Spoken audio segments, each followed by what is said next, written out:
बऱ्याच लोकांना हा प्रश्न असतो की खरी भूक आणि क्रेव्हिंग्जमधला फरक कसा ओळखावा. नमस्कार, मी डॉक्टर मल्हार नेसरी आणि मी देणार आहे तुम्हाला आरोग्याच्या काही टिप्स.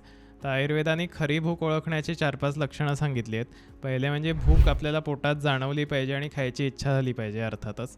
दुसरी गोष्ट म्हणजे तुम्हाला जर जी ढेकर येते ती क्लिअर येत असेल, म्हणजे आधी जे जे काय खाल्लेलं आहे तुम्ही दिवसभरात त्या गोष्टीचा वास, त्या पदार्थाचा वास जर ढेकरेला नसेल तर ती खरी भूक आहे. तिसरे म्हणजे तुम्हाला कुठली युरिनची किंवा मोशनची शंका येत असेल आणि मोशन साफ झालेली नसेल तर खाऊ नये असं सांगितलं आहे. तर पोट साफ असेल, ढेकर साफ येत असेल आणि भूक लागली असेल तर ती खरी भूक, अन्यथा ते क्रेविंग आहे किंवा वेळ झाली म्हणून एक सेट झालेलं असतं आपलं शरीराचं क्लॉक, त्याच्यामुळे एक खोटी भूक आपल्याला लागत असते, तसं ते असतं. तर ह्याच्यासाठी एक साधा सोपा उपाय तुम्ही करू शकता की तो म्हणजे पाव ते अर्धा कप गरम पाणी करायचं, त्याच्यात चिमूटभर मीठ टाकून ते पाणी पिऊन घ्यायचं. ह्याने ढेकर इंड्यूस होते, म्हणजे ढेकर येते. ती ढेकर जर साफ येत असेल तर आपण खायचं, नाही तर खायचं नाही. त्यामुळे भूक लागलेली असणं आणि ढेकर साफ असणं या 2 गोष्टी बघूनच खायचं आणि तसं खाल्लं तर ते अन्न व्यवस्थित पचतं. जेवढी भूक आहे त्याच्या 70 ते 80%च पोट भरवायचं.